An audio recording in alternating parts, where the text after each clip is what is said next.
ঝিমলির সাথে রহস্য গল্পে আপনাকে স্বাগত জানাই। আজকে শুনব আশাপূর্ণা দেবীর লেখা একটি গল্প, ক্যাকটাস। বরাবরের মতোই গল্পটি ভালো লাগলে লাইক, শেয়ার এবং কমেন্টসের জন্য অনুরোধ রইল।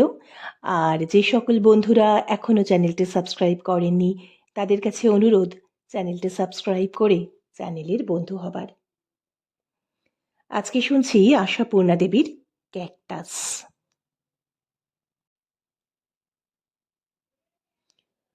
বড় বেশি প্রয়োজনের সময়ে অপ্রত্যাশিতভাবে সেই প্রয়োজনীয় বস্তুটি হাতে এসে পড়া মানুষের ভাগ্যে দৈবাতে ঘটে। ভারতীর ভাগ্যে হঠাৎ সেই দৈব দুর্লভ ঘটনাটা ঘটে গেল। খবরটা পেয়ে ভারতী ভাগ্যের এই অযাচিত করুণার আহ্লাদে যেন দিশেহারা হয়ে গেল। আর ওই খবরের পর বাকি যতক্ষণ কলেজের কাজে আটকে থাকতে হলো তাকে, ততক্ষণ সব কাজের মধ্যে পরিকল্পনা চলতে লাগলো তার কোন ভাষায় আর কোন ভঙ্গিতে খবরটা পরিবেশন করবে গিয়ে শিশিরের কাছে, কতক্ষণে করবে। সত্যি বাড়ির চিন্তায় যখন অস্থির হয়ে যাচ্ছে ভারতীরা, নিত্য নতুন অপমানের জ্বালায় গ্লানি ও তিক্ততায় মন ভরে উঠেছে, স্বামী স্ত্রী দুজনের প্রতিটি ছুটির বাড়ির কাজ হয়েছে বাড়ি দেখতে বেরোনো, এবং খবরের কাগজ খুলে সর্বপ্রথম পঠিতব্য বিষয় হয়েছে বাড়ি ও জমির কলাম।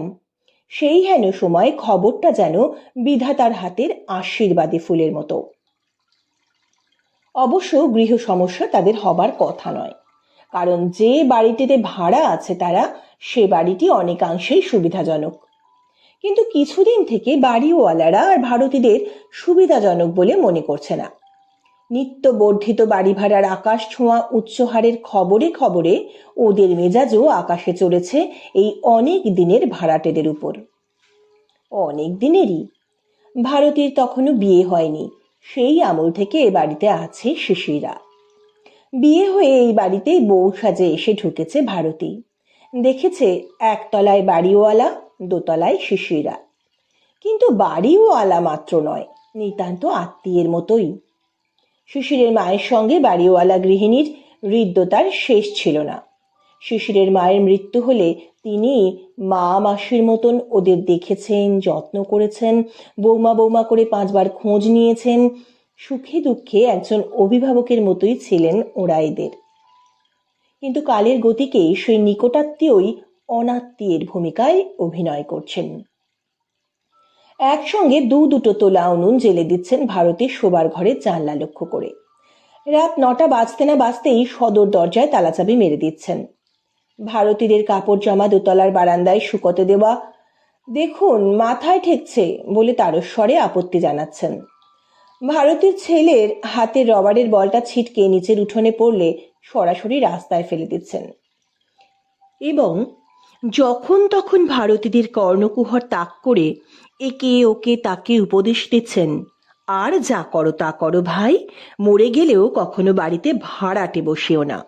ও এমন সর্বনেশে জাত, একবার গেড়ে বসলে জীবনে আর উঠবে না, পুরুষানুক্রমে রয়ে যাবে। এমনই আরও অনেক কিছু। ভাড়াটে বিতরণ কাণ্ডের কর্মসূচি অনুযায়ী যা যা করণীয় তার সবটাই প্রায় করছেন ওরা, যা ভারতী বা শিশিরের কাছে মরণ তুল্য। বিশেষ করে শুনিয়ে বলা কথাগুলো বড় দুষ্পাচ্য। কর্মগত অপমানের চাইতে বাক্যগত অপমানটাই যেন অধিক মর্মবিদারী, অথচ তার মাত্রাটা ক্রমশ বেড়েই চলেছে। কারণটা বোধ করি ওই জগৎ ব্রহ্মাণ্ডের সর্ববিধ মূল্যমান প্রতিনিয়ত বেড়ে চলা। গত সপ্তাহের কাগজের বিজ্ঞাপন দেখা গেছে 2খানি ঘর ও রান্নাঘর, বাথরুম 250। এ সপ্তাহে সেই বস্তুই 325। পরবর্তী সপ্তাহে বোধ করি, তা সে যাক। মোট কথা বরাবরের বন্ধু হঠাৎ শত্রুপক্ষ হয়ে দাঁড়ালে দুঃখের শেষ থাকে না, আর সে শত্রুর মতো নির্লজ্জ হতে বোধ করি চিরশত্রুও পারে না। এই আজই সকালে হয়ে গেছে এক পালা। দোতলায় ঘন্টু কি সূত্রে একটু বেশি দাপাদাপি করে ফেলেছিল। হঠাৎ নিচতলা থেকে গিন্নি কণ্ঠে মধু মেখে বলে উঠলেন, বৌমা, বৌমা, ছেলেকে একটু সামাল দাও মা, গরিবের জীর্ণ বাড়িখানা যে গুঁড়ো হয়ে গেল। ইহজীবনে খালিও তো পাবো না কোনোদিনও যে একবার মেরামত করিয়ে একটু শক্ত করে নেব। ভারতীর তখন কলেজে আসবার সময়। কথা বাড়ালো না, পারতপক্ষে বাড়ায়ও না, শুধু বছর আষ্টেকের ছেলেটাকে করুণ মিনতি জানিয়ে এলো দাপাদাপি না করতে। কিন্তু আজ ঘন্টুর স্কুলে কিসের যেন ছুটি, অথচ মা বাবার ছুটি নেই। এ হেন সুবর্ণ সুযোগ তার কিছু আর বেশি আসে না। অতএব ঘন্টু যে মার মিনতি অগ্রাহ্য করে এবং ঝিকে থোড়াই কেয়ার করে যথেচ্ছাচার করে বেড়াবে সারাদিন, তাতে আর সন্দেহ কি? কে জানে গিয়ে কি পরিস্থিতি দেখবে ভারতী। আর আগে আগে যখন ঘন্টু আরো ছোট ছিল, ওই ওঁরাই ঘন্টুকে সারাদিন নিজেদের কাছে রেখেছেন, নাইয়েছেন, খাইয়েছেন, ঘুম পাড়িয়েছেন। হয়তো তখন ওদের ওই আগ্রহ আর আন্তরিকতাটুকুর সাহায্যেই কলেজের চাকরিটা বজায় রাখা সম্ভব হয়েছিল ভারতীর। ওরাই কত আহ্লাদ করে বলেছেন, তোমরাই ধন্য মেয়ে বৌমা, একালের মেয়েরা। এই সংসারের সৃষ্টি করছো, রাঁধছো, বাড়ছো, আবার মোটা টাকা ঘরে আনছো। আমরা তো মিথ্যে মানুষ, এটুকুও আর করবো না। চাকা ঘুরে গেছে, পালা বদল হয়েছে। এখন বাতাসে কথার তীর ছোঁড়ার খেলা।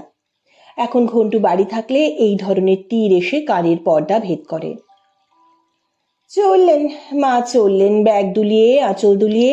এখন ছেলের দৌড়াতিতে মরুক পাড়ার লোক। অসহ্য এক জ্বালা হয়েছে বাবা। শালীনতাহীন পালিশহীন এই মন্তব্যগুলো তারাই করে যারা ঘন্টুকে চাঁদের টুকরো বলে আদর করেছে, আর ঘন্টুর সম্ভাবনাকালে ভারতীকে আচার খাইয়েছে এবং সতর্কতার বহুবিধ উপদেশ দিয়েছে। হয়তোবা বিয়ের পর বউ হয়ে আসা ভারতীর ক্রমবর্ধমান বিদ্যা ও তার ফলস্বরূপ একেবারে একটি কলেজের অধ্যাপিকা হয়ে বসার ইতিহাসটাও তাদের মনোভঙ্গের আরও একটা কারণ। কিন্তু সে যাক, সেটা ভারতীর ব্যাপার নয়। ভারতের ব্যাপার হচ্ছে হঠাৎ গৃহ সমস্যা সমাধানের এক সুবর্ণ সুযোগ এসে গেছে। সেটা হচ্ছে কর্তৃপক্ষ কলেজের হোস্টেল সুপারিনটেন্ডেন্টের কাজটা ভারতের উপর ন্যস্ত করাতে চাইছেন, যার ফলে সে বেশ উচ্চমানের একটা কোয়ার্টার্স পাবে। কলেজটা পুরনো, কিন্তু হোস্টেলের বিল্ডিং আনকোরা নতুন আধুনিক ছাদের এবং আধুনিক সুখ সুবিধার উপকরণ মণ্ডিত। মোটের মাথায় অতীব লোভনীয়, সন্দেহ নেই। প্রস্তাবটা শুনে পর্যন্ত দিশেহারা হবারই মতো। অবশ্য ভেবে কাল উত্তর দেব বলেছে তখন, কিন্তু মনে জানছে ভাবাভাবির কিছু নেই। ও কাজ সে ভালো পারবে, এ আস্থা আছে নিজের উপর। এই ধরনের কাজে প্রধান হচ্ছে তো ভালো ব্যবহার। অবশ্যই ফেল হবে না সে। তারপর ব্যবস্থাপনা আটকাবে না, ঠিক চালিয়ে নেবে। বাড়ি ফেরার সময় উত্তর দেবার আগেই ভারতী মনে মনে তার কর্মপদ্ধতির ছাঁচ গড়তে থাকে। ফিরে দেখলো ঘন্টু খেলতে বেরিয়ে গেছে। ঝি উনুন ধরিয়ে দুধ চাল দিচ্ছে, ঘুটে কয়লার উনুন। দেখা মাত্রই মনে পড়ল ভারতের ওখানে গ্যাস স্টোভ। কি পরিষ্কার পরিচ্ছন্ন, কি সহজ সুন্দর।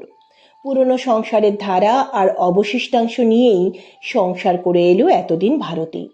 নিজস্ব আধুনিক রুচি পদ্ধতির প্রয়োগ করতে পেল না কখনো। এবার ভাগ্য মুখ তুলে চেয়েছে। ঝিকে বলল, সারদা, ঘন্টুকে দুধ না খাইয়ে ছেড়েছ কেন? সারদা অধ্যাপিকার মান মর্যাদা রক্ষার দায়িত্ব মাত্র না নিয়ে ঝংকার দিয়ে উঠল, বেশ বলেছ বৌদিদি, ছাড়লে কেন? তেমনই সুবোধ ছেলে যে তোমার ছাড়লে বেরোবে, না ছাড়লে ঘরে বসে থাকবে? তা হোক, দুধটা খাওয়া পর্যন্ত ধরে রাখার চেষ্টা করা উচিত ছিল তোমার। ওর ছুটি থাকলেই মুশকিল আমার। সারাদিন খুব দুষ্টুমি করেছে তো। দুষ্টুমি? সারদা আরো ঝংকার দেয়, ডাকাতি বলো। বাড়িওয়ালা গিন্নি তো ওপরে উঠে এসে যাচ্ছে তাই করে গেছে। এ ধরনের অভিযোগ নতুন নয়। ভারতী শুনে লজ্জিত হয়, মনক্ষুণ্ণ হয়, ছেলেকে বকে। আজ মনে হলো, আশ্চর্য, ছোট বাচ্চা দৌড়াতি করবে না, তাই বলে তিনি ঠেলে উঠে এসে যাচ্ছে তাই করে যাবেন? এত সাহস কেন? না, আমরা নিজের মান সম্ভ্রম রক্ষা করতে পারছি না, তেজ দেখিয়ে নাকের উপর দিয়ে চলে যেতে পারছি না। এই তো। ঠিক আছে, দ্বিধার প্রশ্ন নেই, কালই উত্তর দিয়ে দেব। ছটফট করতে থাকে শিশিরের ফেরার অপেক্ষায়। আর একবার রিহার্সাল দিয়ে নেয় মনে মনে কিভাবে পরিবেশন করবে খবরটা। একটু হেসে, একটু বিব্রত ভাব দেখিয়ে, হ্যাঁ, একটু হেসে, একটু বিপন্ন ভাব দেখিয়ে বলে ওঠে, কলেজে তো আজ একটা ব্যাপার। শিশির হেসে বলে, তোমাদের কলেজে তো রোজই ব্যাপার। হলো কি? না, মানে অন্য কিছু না, আমার কাছেই একটা প্রস্তাব এসেছে। আরে বাবা, তুমি যে সেই গল্পের আস্তে আস্তে ভাঙড় মতো করছো। প্রস্তাবটা কি? বিলেত পাঠাতে চাইছে তোমায়? যাও, তোমার তো সব সময় আমাকে নিয়ে ঠাট্টা। শোনো মশাই, বলি তাহলে, আমাকে উক্ত মহাবিদ্যালয়ের ছাত্রী আবাসের পরিচালিকা করতে চাইছে। শিশির অবাক গলায় বলে, তাই নাকি? হঠাৎ তোমাকেই এমন যোগ্য ব্যক্তি বলে মনে হলো যে? যোগ্যতা দেখেছে নিশ্চয়ই। ভারতী নিতান্ত তরুণীর ভঙ্গিতে ঘাড় দুলিয়ে হেসে হেসে বলে, ভিতরে আছে গুণ, তুমি শুধু দেখতে পাও না। তাই দেখছি। তা তুমি ফট করে হ্যাঁ করে আসনি তো? করে অবশ্য আসেনি ভারতী, কিন্তু শিশিরের কথার সুরে হঠাৎ একটু বিরক্তি এলো তার। যেমন উৎফুল্ল হবার কথা হলো না তো। অবশ্য আসল আকর্ষণটা শোনেনি এখনো, মানে জানা কথা হলেও মনে আসেনি নিশ্চয়ই। তবু বিরক্তিটা দমন করতে পারল না। বলল, কেন? হ্যাঁ করে আসায় দোষের কি আছে? শিশির বুঝলো ভারতী চটেছে, কিন্তু কেন কে জানে শিশির আজ আর তাতে ভয় খেল না, নিজেকে সামলে নিল না, বরং যেন মজা পেল। তবে কথা বলল গম্ভীরভাবে, না, দোষের আর কি, তবে কাজটা খুব সহজ নয়। তা শক্ত কাজেই তো আনন্দ। সে আলাদা, সে তোমার হয়তো শক্ত অঙ্ক কষায়, এটা ঠিক তা নয়, রীতিমতো গোলমেলে কাজ। ভারতী হেসে ওঠে, নিজে গোলমেলে হলেই গোলমেলে, নিজে অনেস্ট থাকলে, মাল নিয়ে গোল না করলে অসুবিধাটা কি? তা ভেবো না, মনে রেখো মেয়েগুলি এ যুগের স্টুডেন্ট, যাদের ইষ্ট দেবতা হচ্ছেন অসন্তোষ আর দীক্ষামন্ত্র হচ্ছে প্রতিবাদ। ভারতী দৃঢ় গলায় বলে, এটাও এ যুগের একটা ফ্যাশন, এই স্টুডেন্টদের নিন্দে করা। তারা যা দেখছে তাই শিখছে। আমরা নিজেরাই বা কি এমন বীর্য স্থৈর্য সন্তোষ সভ্যতার আদর্শ ধরছি এদের সামনে? নিজেরা শিক্ষিত দীক্ষিত অবিকৃত চিত্ত হয়ে দেখাতে পারলে বোঝা যেত আসল গলদ কোথায়। তা যাকে, আমাদের মেয়েরা অমর নয়। আমার মেয়েরা কি ভালোবাসে। ক্ষেত্র বিশেষে পরিবর্তনও ঘটে। শিশির হেসে ওঠে, মাসিমাও তোমায় কি ভালোবাসতেন, বৌমা বলতে অজ্ঞান হতেন। ভারতীয় হাসে, বলে, হ্যাঁ, ওই একখানি দৃষ্টান্তের পরাকাষ্ঠা আছে বটে। তাহলেও অফারটা আমি ছাড়বো না বাবা, ওর বিরাট আকর্ষণটি ছাড়া চলবে না। অন্তত আমাদের মাসিমার হাত ছাড়াতে পারা যাবে শুধু এই আনন্দেই। কাজটা নেওয়ার মানেই একটি সুন্দর সুদৃশ্য সুরম্য বাসভবন। হ্যাঁ, এইভাবেই রিহার্সাল দিয়ে রেখেছিল ভারতী। এতক্ষণে বলবার সুবিধে পেল, ভাবল এইবার আলো জ্বলে উঠবে শ্রোতার মুখে। কিন্তু কই, সে আশা কোনো এক অদৃশ্য দেওয়ালে প্রতিহত হয়। শিশির বলে, যেন বিদ্রুপ মিশিয়ে বলে, বাসভবনটা নিচ্ছ তাহলে? আরে, লোকটা বলে কি? ভারতী হাসির ঝাপটা মেরে যেন সম্ভাবনা ডানা মেলে এক অসীম সুখের আকাশে সাঁতরে আসে। নেব না বলে, ওই জন্যই শুনে পর্যন্ত আহ্লাদে ভাসছি, কতক্ষণে খবরটা দেব তোমায়। তা তুমি একেবারে ভেবেই আকুল। এত ভাবনার কি আছে? আমি যদি ফাঁকি দিয়ে কেল্লা জয় করতে চেষ্টা না করে সত্যিকার খেটে খুটে কাজ করি, অসন্তোষ আসবে কেন মেয়েদের? ও ভেবে ভয় পেও না। আহা, তুমি যদি আমাদের ওই কোয়ার্টার্সটা দেখতে, স্রেফ একখানি ছবি। দেখো কি একখানা সাজিয়ে ফেলবো, আর বাড়ি ছেড়ে দিলে তোমার মাসিমাও হয়তো। হেসে ওঠে ভারতী, বলে বসবেন, বৌমা তোমরা চলে যাচ্ছ, টিকবো কি করে তাই ভাবছি, বলে কেঁদেই ফেলবেন। জগতে কিছুই অসম্ভব নয়। তা ভারতের কথাটা হয়তো সত্যি, জগতে কিছুই অসম্ভব নয়। তাই ভারতের সুরে সুর মিলিয়ে হেসে না উঠে শিশির দুম করে বলে বসে, বাড়িটা একেবারে ছেড়ে দেওয়ার প্রশ্ন আসছে কি করে? কোয়ার্টার্স তো পাচ্ছ তুমি। কি মুশকিল, আমি পাচ্ছি মানে? শুধু আমাকে থাকতে দেবে, আমার স্বামী পুত্রকে দেবে না? পুত্রের কথা বলতে পারি না, শিশির বলে। প্রশ্নটা স্বামীকে নিয়ে। থাকতে দিলেই যে থাকা যাবে এমন নাও হতে পারে। ভারতী বলে, কায়দা রেখে একটু প্রাঞ্জল করে বলবে। প্রাঞ্জল তো সবটাই। তোমার ওই প্রমিলার রাজ্যে ঢুকে বাস করবার বাসনা আমার নেই। এই কথা। ভারতী স্বস্তির নিঃশ্বাস ফেলে। প্রমিলা রাজ্যের সঙ্গে কোনো সংস্রব নেই মশাই, একেবারে স্বয়ংসম্পূর্ণ ব্যাপার।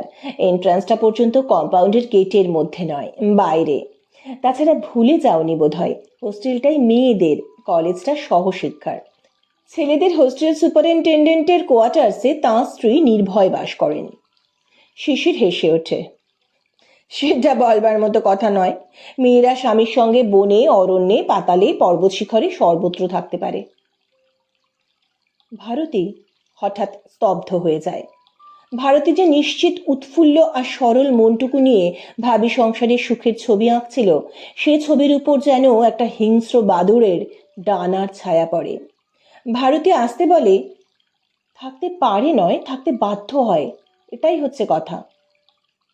আপত্তির কারণ বুঝতে আর বাকি নেই তার। স্ত্রীর ভাগ্যলব্ধ সেই বাসায় যাবার ইচ্ছে হচ্ছে না বাবুর। সেই চিরন্তন পুরুষ জাতির অর্থহীন অহমিকা কিছুতেই নিজেদেরকে স্ত্রীর থেকে উচ্চ স্তরের না ভেবে ছাড়বে না। উচ্চ স্তরের, উচ্চ দরের, উচ্চ মর্যাদার। আরে বাপু, যেখানে 10 বছরের মেয়েগুলোকে এনে নিজেদের সংসার গারদে প্রায় কৃতদাসের মতোই জন্মের শোধ পুড়ে ফেলতিস, সেকালে চিন্তা চেতনা অভ্যাসটা ভুলতে পারছিস না কেন তোরা? স্বামী, প্রভু, বর ইত্যাদি করে শ্রেষ্ঠাত্মক শব্দগুলো নিজেদের নামের সঙ্গে জুড়ে রেখে করলি তো এতদিন অনেক রাজ্যপাট। এবার সেই কৃত্রিম মোহভঙ্গ হোক না। জ্ঞানচক্ষু উন্মিলন করে দেখ না একবার, বর বড় না কনে বড়? অর্থনৈতিক মুক্তির সঙ্গে সঙ্গেই কি স্ত্রী পুরুষ দুজনেই একই সমতল ক্ষেত্রে নেমে আসেনি? তবে মনে মনে ভাবলো এসব ভারতী। চট করে মুখে কিছু বলল না। চলে এলো অন্য প্রসঙ্গে। বলল, কি মুশকিল, তুমি ফেরা মাত্র গল্প জুড়ে দিয়েছি, এখনো যে হাত মুখ ধুতে যাওনি খেওয়ালি হয়নি। যাও যাও চটপট, আলোচনা বিবেচনা ভাবনা সবকিছু পরে হবে। তখন বাঁধ দিল, কিন্তু আবার তো আসবে ঢেউ। আবার উঠল সেই প্রসঙ্গ, ঢেউয়ের ধাক্কাতেই উঠল। ঘন্টা তিনেক পরে ঘন্টু সবে খেয়ে শুয়েছে। এরা খাবে বলে তোড়জোড় করছে।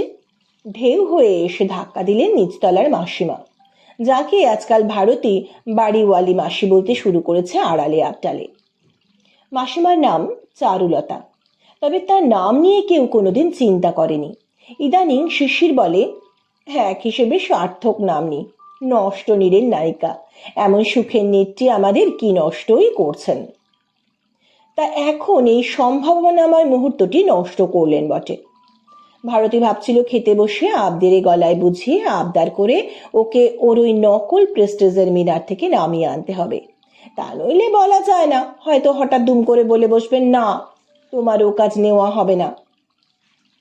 ভাবছে 7 মাস বোঝাই যাচ্ছে, ভারতীয় শত রকম করে বুঝিয়ে ওর মনের দ্বিধা ঘুচিয়ে দেবে। কিন্তু তার আগেই কুঁড়ি ভেঙে ফুল বার করলেন মাসিমা। একদা এ বাড়িতে ওর অবারিত যাতায়াত ছিল, কাজেই আড়ষ্ট হলেন না। সিঁড়িতে উঠেই বলে বসলেন, বাবা শিশির, ডেকে হেঁকেই বলতে হচ্ছে, কিছু মনে করো না, বাড়িটা এবার ছেড়ে দিতে হবে। নানা রকমের জেরবার হয়ে যাচ্ছে তোমাদের রেখে। তার উপর আমার নাতি সাহেবটি কোন দিন গরিবের জীর্ণ বাড়িটুকুর ছাদ নামিয়ে দেয়, এই আতঙ্কে প্রহর গুনি। আমার এই বলাটাই নোটিশ মনে করে বাড়ি খোঁজো। বরাবর মাসিমা বলেছে, মান্য দিয়েছে, একেবারে মুখের উপর অসম্মান করতে পারা যায় না। তাই শিশির নম্রভাবেই বলতে যাচ্ছিল, খুঁজছি তো অনেক দিন থেকেই।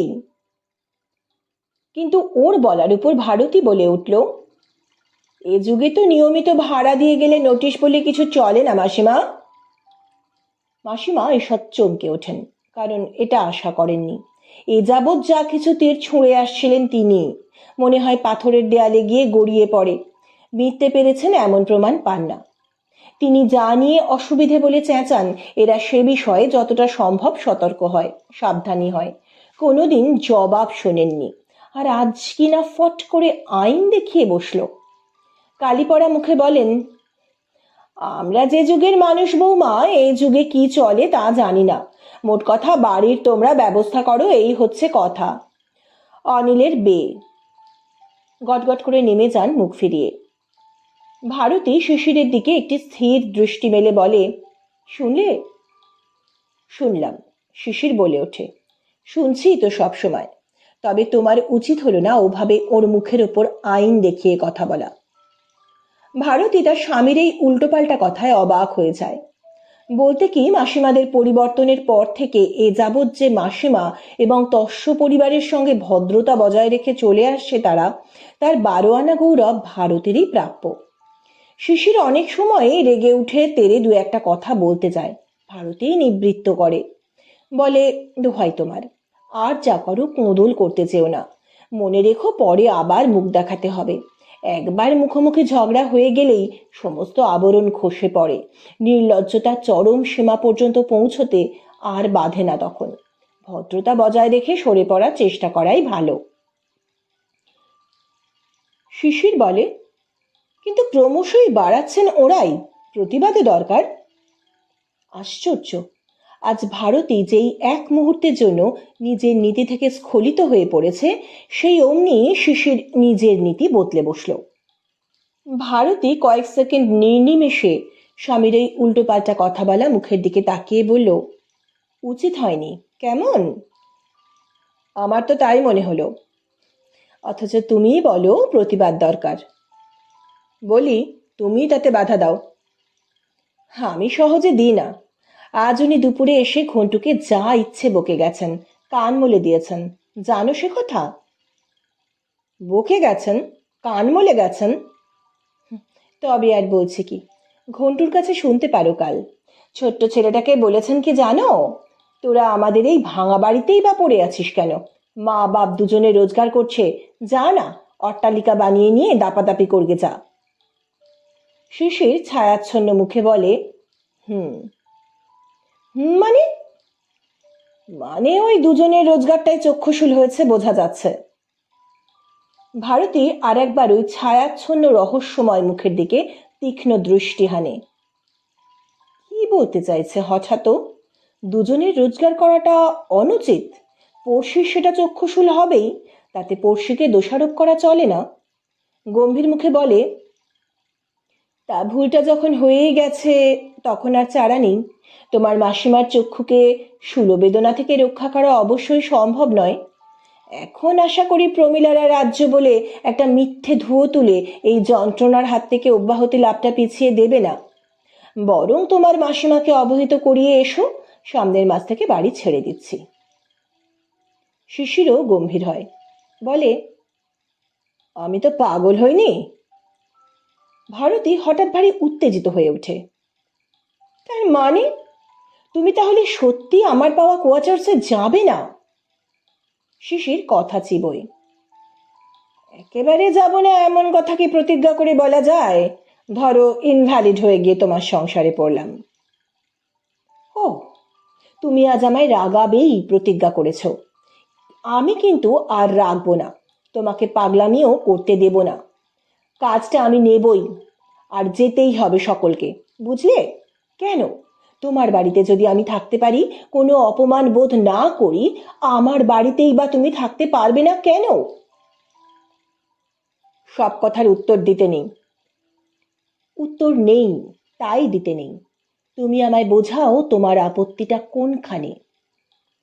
শিশির হঠাৎ একটা মুচকি হেসে নিজের বুকের মাঝখানে হাত দিয়ে বলে, এইখানে। সে বুঝেছি, কিন্তু তোমার ওই পচা কুসংস্কার ছাড়তে হবে, আমার দাবি মানতে হবে। ভারতীয় অতএব হালকা হয়। ভালো ছেলের মতো মাসিমার নাকের সামনে দিয়ে বাড়ি ছেড়ে দিয়ে চলে যেতে হবে, সত্যি বলছি তোমায়, কাজটার জন্য যত না হোক ওই মহিলাটির কথা ভেবেই এত আহ্লাদ হয়েছে আমার। শিশির গম্ভীরভাবে বলে, ও কোনো কাজের কথা নয়, বাড়ি তো খোঁজা হচ্ছেই। সে তো বহুকালই হচ্ছে। ভারতী রেগে ওঠে। হয়তো অনন্তকাল হবে, তাতে কোনো লাভ হবে কি? কথায় কথায় কেবল তর্কই বাড়ে, আর বাড়ে জেদ উভয় পক্ষেরই। শিশিরের এই অনামনীয় মনোভাব ভারতীকেও করে তোলে কঠিন। শেষ পর্যন্ত রেগে গিয়ে বলে ওঠে ভারতী, ঠিক আছে, তুমি থেকো তোমার পূজনীয়া মাসিমার বাড়িতে। পারো তো তার অনিলের বিয়েতে ভোজ খেও আর কোমর বেঁধে খেটো। আমি আমার ভবিষ্যৎ ঠিক করে ফেলেছি। আর বলেই অবশ্য চমকে যায় ভারতী। বোঝে একটু বেশি রূঢ় হয়ে গেছে, কিন্তু কি করবে, মানুষের শরীর তো একই রক্ত মাংসে গড়া। শিশির যদি জীবনের আনন্দের দিকটা, শান্তির দিকটা, নিশ্চিতার দিকটা কিছুতেই দেখবে না পণ করে, কেবল পেঁচালো কথা কয়, কতক্ষণ সহ্য করা যায়? নিজের মনেও ক্রমশ পেঁচ উঠতে থাকে। মনে হয়, ও তুমি পুরুষ বলে একেবারে রাজা হয়ে গেছো, তোমার অহংকারই জয়ী হবে। কেন আমি মানুষ নই? আমার উন্নতি, আমার ভবিষ্যৎ, আমার আর্থিক সুবিধে দেখব না আমি? ক্ষমতা থাকতেও তোমার একটা তুচ্ছ অহমিকাকে তুষ্ট করতে ছেড়ে দেব সুযোগ? সেই আদি অনন্তকালের বউগিরিটা এখনো বজায় রেখেছি বলেই এত প্রশ্রয় তোমার কেমন?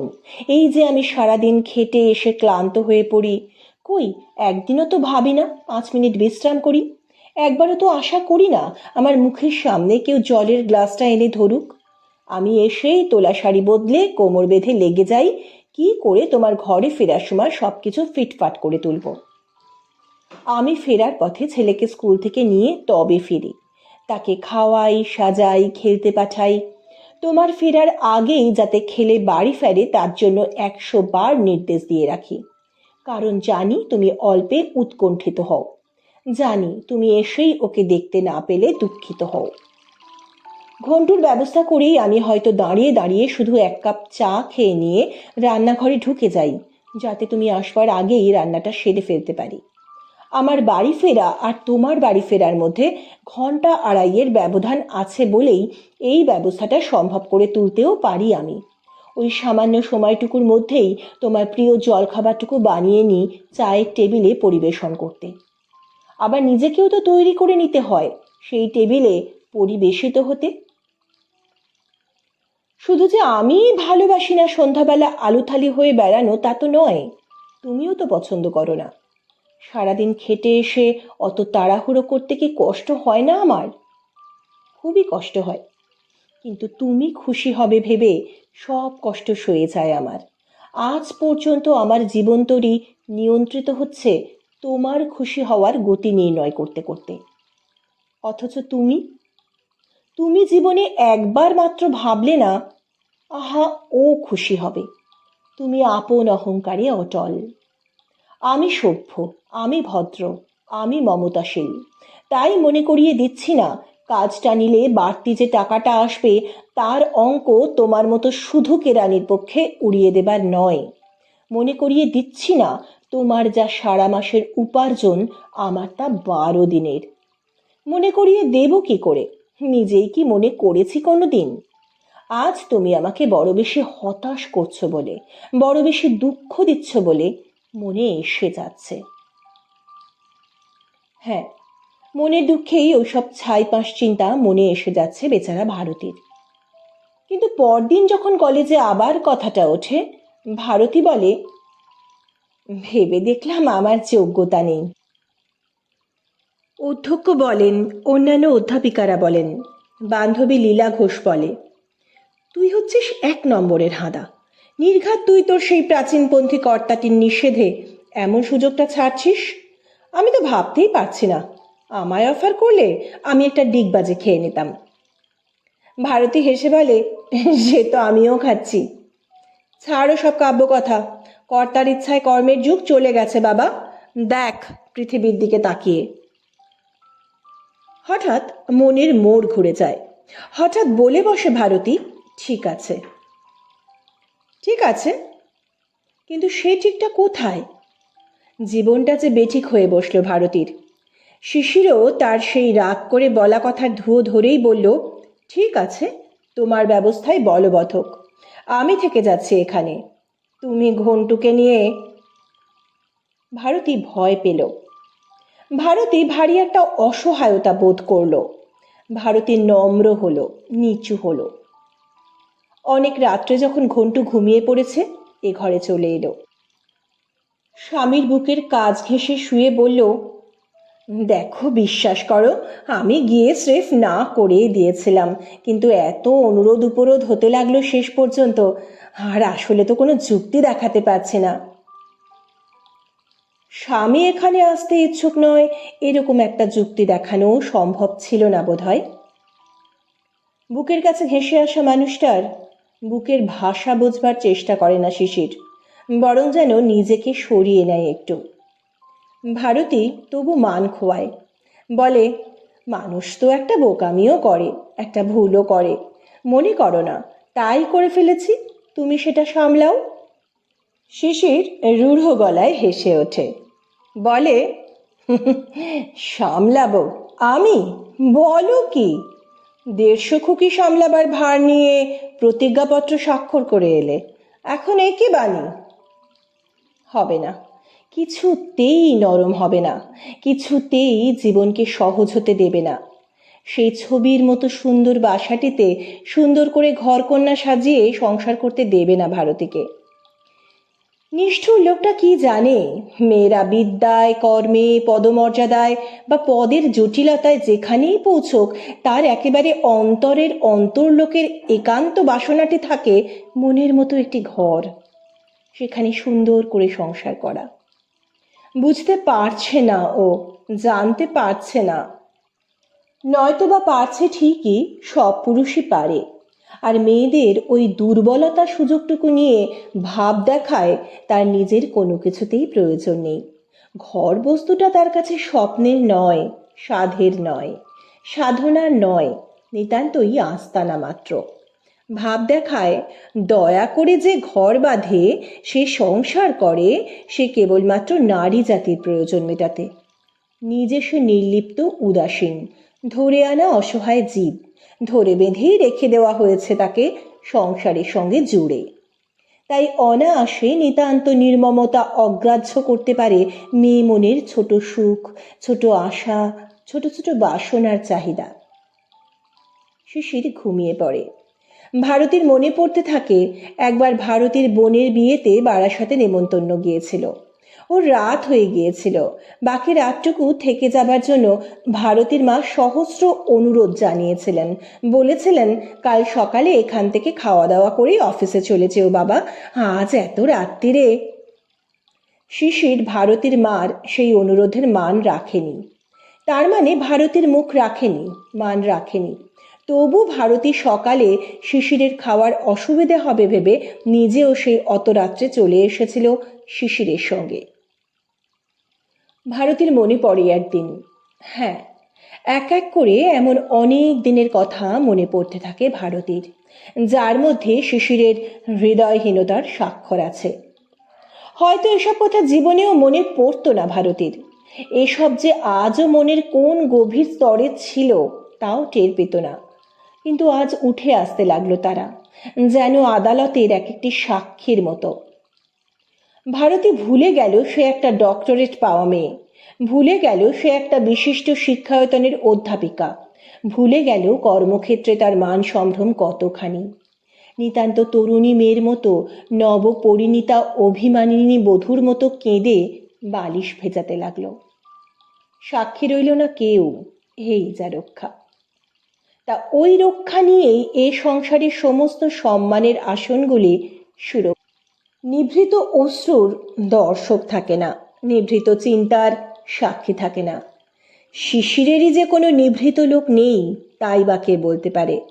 হয়তো সেও পীড়িত হচ্ছে, আহত হচ্ছে, অভিমানে পাথর হচ্ছে, কারণ সে তার নিজের মতো করে ভাবছে, নিজের দৃষ্টিকোণ থেকে দেখছে, নিজের চিন্তাধারায় বিচার করছে। তাই সেও হয়তো ভারতীকে অহংকারী, উদ্ধত আর নিষ্ঠুর ভাবছে। দুজনেরই সাক্ষী প্রমাণ নেই, এতদিন ওরা দুজন দুজনের মধ্যে এমন সম্পূর্ণ ছিল যে ওদের কোনো বন্ধুও নেই যার কাছে হৃদয় ভার লঘু করতে পারে। নির্বান্ধব দুটো মানুষ অতঃপর আপন দুর্মতির দ্বারা পরিচালিত হতে থাকে এবং প্রমাণ করতে থাকে দুর্মতির অসাধ্য কাজ নেই। আরও একটা নতুন তত্ত্ব প্রমাণ করে ছাড়ে ওরা, মানুষের কত পরিবর্তনই হয়। কারণ পরবর্তী দৃশ্যটা সেই ছবির মতো বাসাটাকে গাছে মাছে কুশনে কভারে পর্দায় সোফায় সুন্দর করে সাজিয়ে ঘন্টুকে নিয়ে একা আছে ভারতী। একটা বাচ্চা চাকর আছে সারাক্ষণের, সে তার ছোট ছোট হাতে বাড়িটিকে রেখেছে ধুলি মালিন্য শূন্য করে। একটা ঝি আছে, সে দুবেলা এসে মোটা কাজগুলো করে দিয়ে যায়। উঁচু টেবিলে রাখা গ্যাসের উনুনে রান্না করে, বেসিনে ফেনা করে সাবান কাছে। ভারতী মাঝে মাঝে ওই ঝিটার দিকে ঈর্ষার দৃষ্টিতে তাকায়, কারণ হঠাৎ হঠাৎ চারুলতা মাসিমার বাড়ির সেই ইটের উনুন পাতা কালিঝুল রান্নাঘরটার কথা মনে পড়ে যায় ভারতীর, যেখানে বসে ভারতী অনেকগুলো বছর রান্না করেছে। মনে পড়ে যায় সিমেন্টের চটা ওঠা সেই কলঘরটাকে, যেখানে ভারতী অনেক সাবান কেচেছে আর স্বপ্ন দেখেছে বেসিনওয়ালা সুন্দর বাথরুমের। অথচ এখন কিছুতেই একটা রুমাল কেচে নিতেও ইচ্ছে হয় না, কিছুতেই রান্নাঘরে ঢুকে দুটো আলু ভাজতেও ইচ্ছা হয় না। কে জানে কেন? সে কি ভারতী বড়লোক হয়ে গেছে বলে, না সন্ধ্যা হলেই ওর সেই মনোরম গোল বারান্দাটিতে অধ্যাপিকাদের আড্ডা বসে বলে সময় পায় না? এই আড্ডার প্রধান বক্তা বান্ধবী লীলা ঘোষ বলে, দেখালো বটে একখানা তোর পরম গুরু। বলে দিচ্ছি ভারতী, ও সব তেজ অহমিকা কিচ্ছু নয়, স্রেফ হিংসে।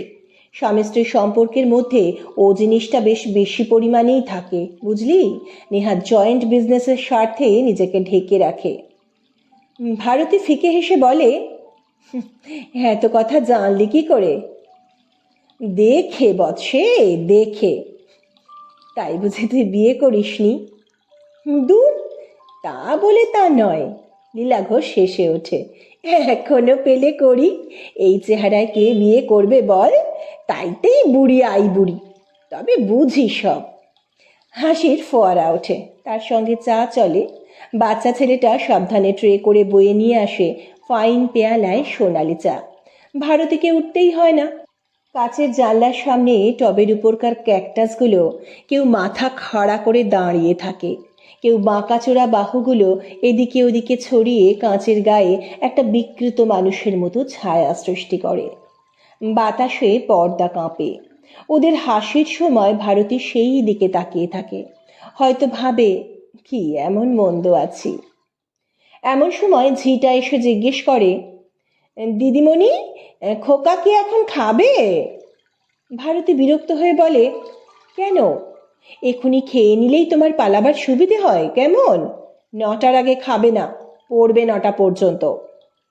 ঝি ভার গলায় বলে, আমার জন্য বলিনি, পড়তে পড়তে ঘুমে ঢুলছে তাই। চলে যায় রাগ দেখিয়ে। ভারতীর বান্ধবীরা বলে, ও বেচারা একটু লোনলি ফিল করে।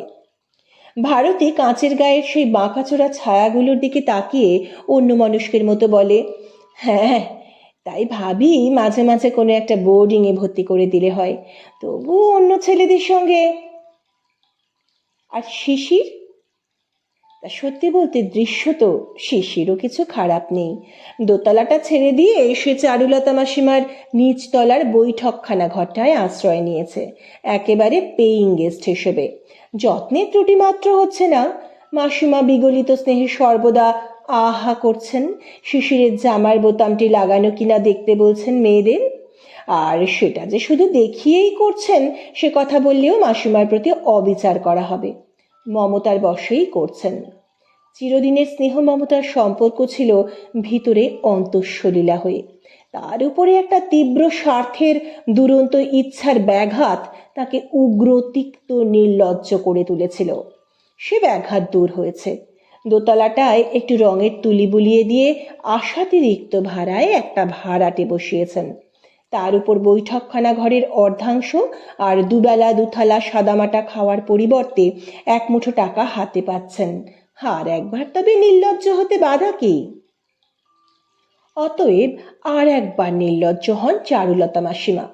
শিশিরের জন্য মমতায় বিগলিত হন। বউ পালিয়ে যাওয়া ছেলেটার নির্লিপ্ত মনের কাছে এই নির্লজ্জতার হাস্যকর কটুতা ধরা পড়বে না, এ বোধ মাসিমার আছে। কিন্তু শিশির কি এতই বোধহীন হয়ে গেছে যে আধখানা ঘরেই রাজি হয়েছে? তা হয়েছে, হয়তো চক্ষু লজ্জাতেই হয়েছে, কারণ অবিবাহিত বড় হয়ে যাওয়া ছেলের ঠাঁই ছিল ওই ঘরটাতেই। তাকে স্থানচ্যুত করতে চক্ষু লজ্জায় বেঁধেছে শিশিরের। বলেছে, থাক না, অনিল যেমন শুচ্ছিল শুক না, বড় ঘর। বরাবরই তো ছিল অনিল ছোট ভাইয়ের মতো। আগে কত আবদার করতো অনিল শিশিরের কাছে, কত উপদ্রব করতো শিশিরের মায়ের কাছে। শিশিরের আর বেশি জায়গার দরকারই বাকি। এই তো কেটে যাচ্ছে দিন, কেটে যাচ্ছে রাত্রি। এক থালা ভাত, একটা পাতা বিছানা, আর চান করে ছেড়ে রেখে যাওয়া ধুতি গেঞ্জি তোয়ালেগুলো কাঁচা শুকনো হয়ে হাতের কাছে মজুদ থাকা, এ তো হচ্ছেই। এর বেশি চাইবার কি আছে? সংসারের দায়হীন বাধ্যবাধকতাহীন এই জীবনেরও একটা বিশেষ সুর আছে বই কি। মাসের প্রারম্ভে টাকাটা ধরে দেওয়ার পর দ্বিতীয়বার আর চিন্তা করতে হয় না। সংসার করতে হলে শুধু টাকার ধান্দাতেই নয়, তেল নুন লোকরির ধান্দাতেও বিশ্বভুবন চষে বেড়াতে হয়। সত্যি, এখন তো আর শুনতে হয় না পাউরুটি নাকি আর কুপন ছাড়া পাওয়া যাবে না শুনছি। কি মুশকিল বলো তো? শুনতে হয় না। আমার কোনো কাজ তুমি করো না কেন বলো তো? যাও একবার দেখে এসো দেখি তেল সত্যি একেবারে বাজার থেকে উধাও হয়ে গেছে কিনা। শুনতে হয় না। বেরিয়ে ফেরার সময় একবার দোকান ঘুরে আসবে, চাটা একেবারে ফুরিয়ে গেছে। এই দেখো, আজ তো সময় রয়েছে, ঘন্টুটাকে নিয়ে একবার সাউথ টেলারিংয়ে যেতে পারবে? কটা শার্ট প্যান্টের দরকার ছিল ওর। না, কোনো কিছু শুনতে হয় না, কোনো প্রয়োজনের কথা কেউ তোলে না শিশিরের কাছে। শিশির এখন এক অখণ্ড নিশ্চিন্ততার শব্দহীন জগতে আশ্রয় পেয়েছে। এই শব্দহীন জগতের বাইরের টুকটাক শব্দ মন্দ লাগে না। সেই শব্দের মধ্যে কোনো দায় নেই, নেই কোনো অভিযোগের উদ্যত আক্রমণ। এই শুধু কানের কাছে ভেসে যাওয়া কথা মাত্র। অনিল সেই অনেক দিন আগের মতো মহোৎসাহে ওদের ফুটবল টিমের গল্প করে, ভালোই লাগে। মাসিমার মেয়েরা যখন তখন বলে, উহ, শিশির দা, কি অন্যমনস্ক আপনি, আপনার ঘরে জলের কুঁজোয় কাল থেকে জল নেই, বলেননি তো। শুনতে খারাপ লাগে না। আর মাসিমা যখন ভাতের সামনে পাখা নাড়তে নাড়তে বলেন, কি খাওয়ারই ছিঁড়ি হয়েছে বাবা তোমার, দেখলে প্রাণ হায় হায় করে। দিদির আমলে দেখেছি তো, এক গোছা করে ঘি জবজবে রুটি করে রাখতেন ছেলে কলেজ থেকে এসে খাবে বলে। কি দিনই গেছে সেসব। তখন তো আবেগে আনন্দে প্রায় চোখে জলই এসে যায় শিশিরের। ঘুরিয়ে ফিরিয়ে শিশিরের মায়ের কথাই তোলেন চারুলতা মাসিমা বেশি সময়। দুজনে কি প্রগাঢ় ভাব ছিল গাঢ় কণ্ঠে সেইটুকু স্মরণ করিয়ে দেন, আর মাঝে মাঝেই নিঃশ্বাস ফেলে বলেন, কি জানি বাবা কেমন মন বৌমার, এইভাবে সংসার ছন্নছাড়া করে চাকরির উন্নতি করতে গেল। আমরা এসব কথা ভাবতেও পারি না। হয়তো এটাও শুধু ভারতীকে নিন্দে করেই বলেন না, এটা ওর সত্যিকারের মনের কথাই। অসহায় একক পুরুষের ওপর মমতা মেয়ে মনের চিরন্তন প্রকৃতি, তা সে যে বয়সেরই হোক। ছন্নছাড়া সংসার ছাড়া ছেলেটাকে আরও মায়া করতে ইচ্ছে হয়, বউটাকে আরও নিন্দে করতে ইচ্ছে হয়। ভারতীর দুর্মতিতে চারুলতা মাসিমার অনেক দিকে সুরাহা হলেও তার উপর রাগ না দেখিয়ে পারেন না। কিন্তু ওদের কি তাহলে একেবারেই দেখা হয় না? স্বামী স্ত্রীর, বাপ ছেলের? না না, তাই কি সম্ভব? আইন আদালত করে ফারখত করেনি কিছু না, যে যার সুবিধে হিসেবে আছে, এই তো দেখা হয়। রবিবারে রবিবারে দেখা হয়। শিশির যায় না, ভারতীই আসে ছেলেকে সঙ্গে নিয়ে। মাসিমার বাড়ির মধ্যে এসে বসতে হয়, চাও খেতে হয় কখনো কখনো, ঘন্টুও খাবার খায় রেকাবি করে। কোনো কোনো দিন যদি দেখে বাবা স্নান করতে গেছে কি বেরিয়েছে, মাকে চুপি চুপি বলে, মা একটু ছাদে যাব। ছাদটাই আড্ডা ছিল। ভাঙা লাটাইটা এখন গড়াগড়ি খাচ্ছে তার ছাদের ট্যাঙ্কটার নিচে। ভারতী ছেলের ওই হ্যাংলামিতে বিরক্ত হয়, চোখ টেপে, কিন্তু শেষ রক্ষে হয় না। মাসিমা স্নেহভরা গলায় বলেন, আহা, যাক যাক, আজন্মের খেলার জায়গা। নতুন ভাড়াটেরা খুব ভালো লোক, কিচ্ছু বলবে না, যা সিঁড়ি দিয়ে উঠে যা। শিশির স্নান সেরে সাজসজ্জা করে নিলে তিনজনে একত্রে বেরোয়। রবিবার আর কেউই বাড়িতে খায় না, হোটেলে খাওয়া হয়। এটা যেন একটা অলিখিত আইনে স্থির হয়ে গেছে ও খরচাটা শিশিরই করবে। ভারতী কোনোদিন তার বটুয়ায় হাত দেয় না। বাইরে খাওয়া হয়, এখানে ওখানে বেড়ানো হয়, হয়তো সিনেমা দেখা হয়, সার্কাস এলে সার্কাস। মোটের উপর ঘন্টুর মনোরঞ্জনের প্রচেষ্টাটাই লক্ষ্যে পড়ে, যেন ঘন্টুকে একটু আমোদ প্রমোদ দিতেই এই অভিযান ওদের। ফেরার সময় প্রায়ই জিনিসপত্র কেনা হয় ঘন্টুর নাম করে, খেলনা, খাবার, লাল মাছ, কাঁটা গাছ। তাই বলে কি দুজনে ওরা কথা বলে না, পরস্পরে হাসে না? সবই করে। সাময়িক ঘটনা নির্ভর সেই সব হাসি, কথা, গল্প বাতাসের গায়ে তরঙ্গ তুলতে পারে না, বাতাসের গা বেয়ে গড়িয়ে পড়ে। সন্ধ্যার পর যে যার নিজ আশ্রয়ে ফেরে। ছাড়াছাড়ির সময় দুজনে আসতে বলে, আচ্ছা। শিশির ঘন্টুর মাথায় একটু ছোট চাপড় মেরে বলে, ঘন্টু বাবু যা লায়ক হচ্ছে, এবার ওই আমাদের নিয়ে বেড়াতে বেরোবে, কি বলো ঘন্টু বাবু? ঘন্টু মুখ ফিরিয়ে থাকে, মুখ নিচু করে থাকে। ঘন্টু চোখটা কিছুতেই মা বাপকে দেখতে দেয় না। ঘন্টু যে বড় হয়ে উঠছে তা বোঝা যায়। মাঝে মাঝে কখনো বড় হওয়া ঘন্টু একটু এদিক ওদিক সরে গেলে ভারতীয় তার চোখটা দেখতে না দিয়ে বলে, আমাদের বাড়িতে তাহলে যাবে না কোনোদিনও? যাব না, এ কথা কবে বললাম? বলনি তা সত্যি, গেলেই হলো একদিন। ভারতী চুপ করে যায়। ভারতী মনে মনে ভাবে, আশ্চর্য, আমার একটা শক্ত রোগও তো হয় না কখনো, কি অটুট স্বাস্থ্যই দিয়েছেন ভগবান। কল্পনা করে সেই অটুটতা হঠাৎ টুটে গেছে, কলেজ কর্তৃপক্ষ শিশিরকে খবর পাঠিয়েছে। কিন্তু কল্পনা কল্পনাই থাকে। আবার পরবর্তী রবিবারে স্বাস্থ্য শক্তিতে টলটলে চেহারাটি নিয়ে এসে দেখা দেয় ভারতী চারুলতা মাসিমার বাড়ি।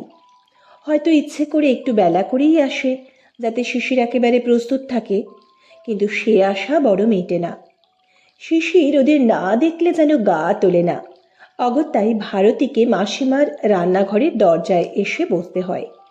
আর ঘন্টু ছাদে যাবার জন্য উসখুস করে, তবে আগের মতো জেদ করে না, লাফালাফি করে না।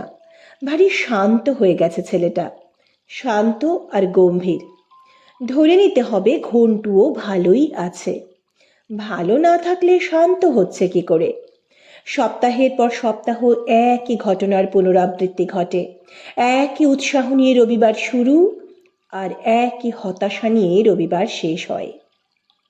অথচ আশ্চর্য, এই জীবনটাকেও এখন আর অস্বাভাবিক লাগে না ওদের। পারিপার্শ্বিকের খাঁজে খাঁজে বসে গেছে সকলেই, বেশ খাপে খাপে খাপ খাইয়ে নিয়েছে নিজেদের।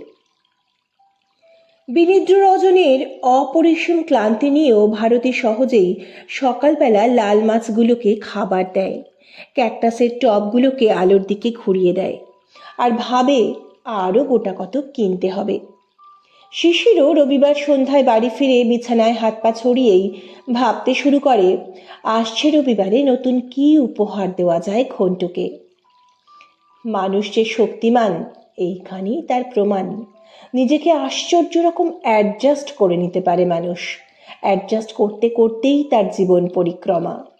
তবু যে কেন নিজেকে নিয়ে ভাবনার শেষ নেই তার, এইটাই প্রশ্নের, এইটাই বিস্ময়ের।